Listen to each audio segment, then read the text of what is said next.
Boards of Canada are one of IDM and electronic music's most influential bands. The duo, formed in 1986, consisted of brothers Marcus Owen and Michael Sanderson. After years of music with limited distribution, they finally landed a recording contract with highly respected label Scam. First publicly available EP, High Scores, released in 1996, proved to be a huge success, with the track Everything You Do Is a Balloon being regarded as one of their best singles to date. This was then followed up by what most people would consider their best album, Music Is a Right to Children, released in 1998.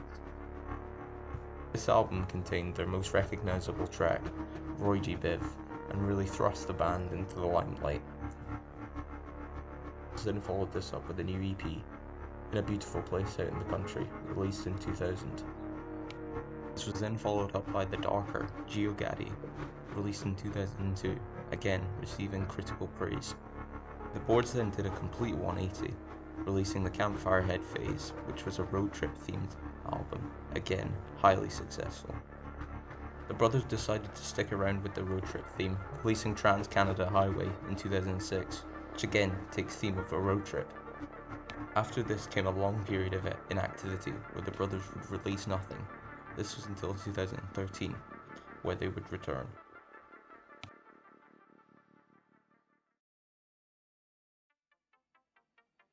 April 20th, 2013 marked the 6th annual Record Store Day, a day in which labels release limited edition material.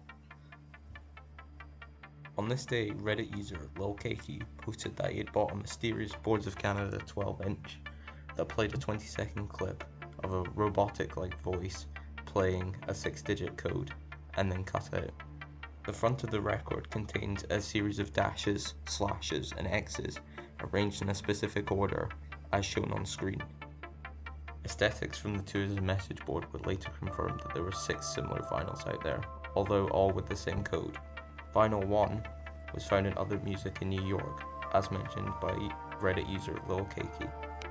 It would then be put up on auction, where it sell for $900, and then put up on auction again, where it sell for $1,150. Vinyl 2 was found in Rough Tradies shop in London, where it was sold to a random person who found it. Vinyl 3 was found in Avalanche Records in Edinburgh, Scotland, and was sold to the first person who came in after it arrived. This is the only one where the store actually recorded what was played on the vinyl, and it was uploaded to YouTube, as you can see here.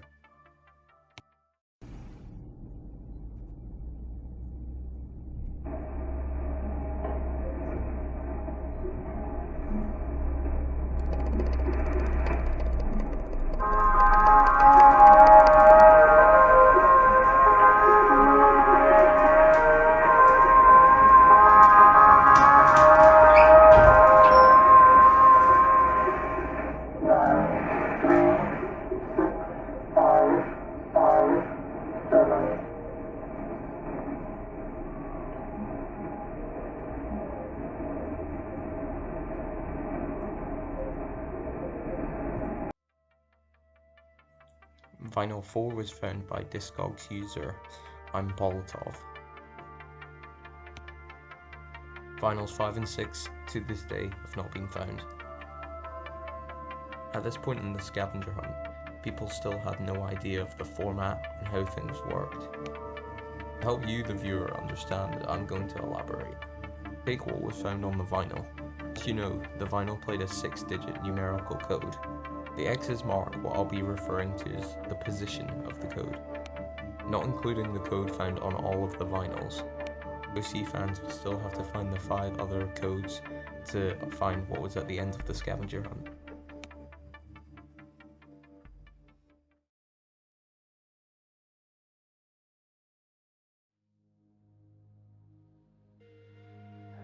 On the 22nd of April, the Atalanta Fusion's YouTube channel, widely known to be official, updated the annotations for the Julian Candy live video to briefly flash One Got Fat at 4:20. This is in reference to a 1963 cycling safety film of the same name.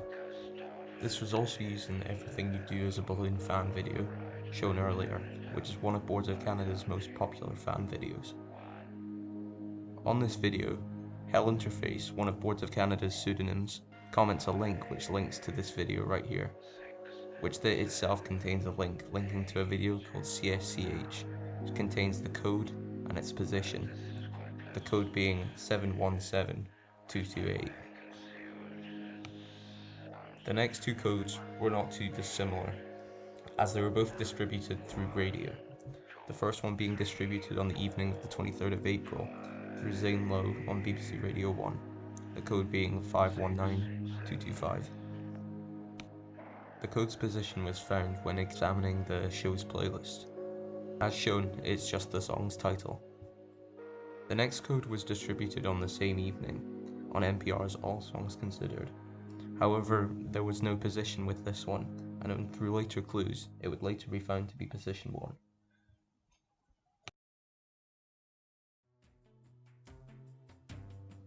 The fifth code might have been the most cryptic and hard to obtain.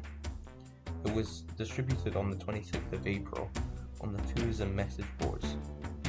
To lead people in the right direction, Boards of Canada's YouTube channel updated its top favourite videos to tourism fan videos. After hours of scouring the tourism message boards, it was found that one of the banners on the website had been updated to include the overlay as seen in the CSCH video. Here is a before and after comparison. Royce Osborne found that running the Unix strings command, which is a command that finds and imprints text hidden in binary files, on the banner GIF returns the following. The two links take you to two private SoundCloud uploads from Boards of Canada's SoundCloud.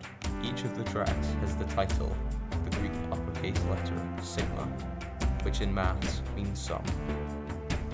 On top of this, the SoundCloud upload has part of a signal mixer on the side. When you sum the two tracks, the next code is revealed.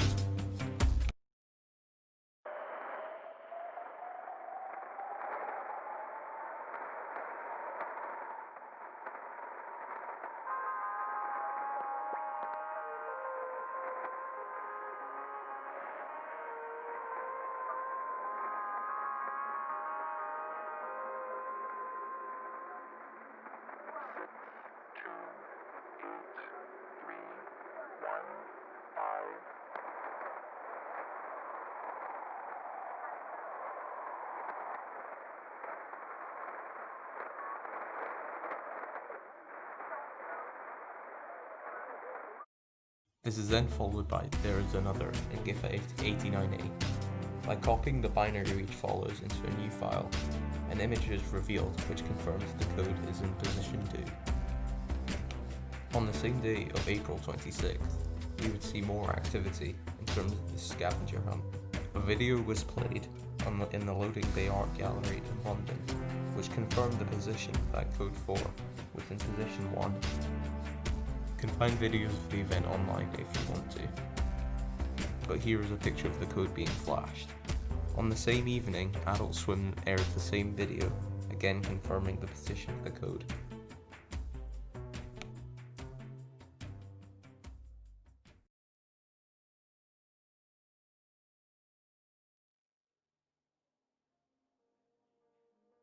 On the 29th of April, all of BOC's websites started pointing to cosechatransmisiones.com. The website's HTTP response headers has an unusual entry called Nuevas Semillas, containing the following base64 code. Deciphering this base64 code reveals the URL of the MP3 of the final code.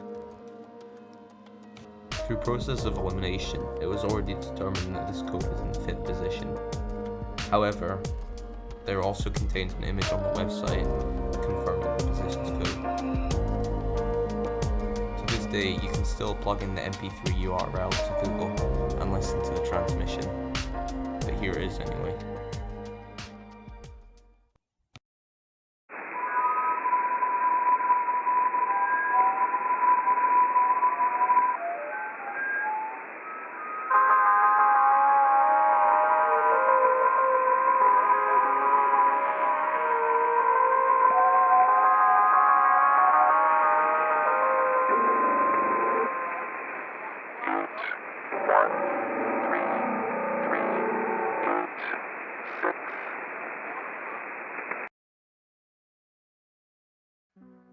Combining all the codes together without slashes is the correct password for the terminal on the Cos'echa Transmissiones site.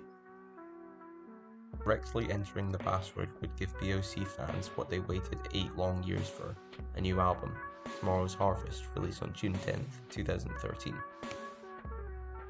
The main scavenger hunt was over, and fans got what they wanted, but BOC were not done.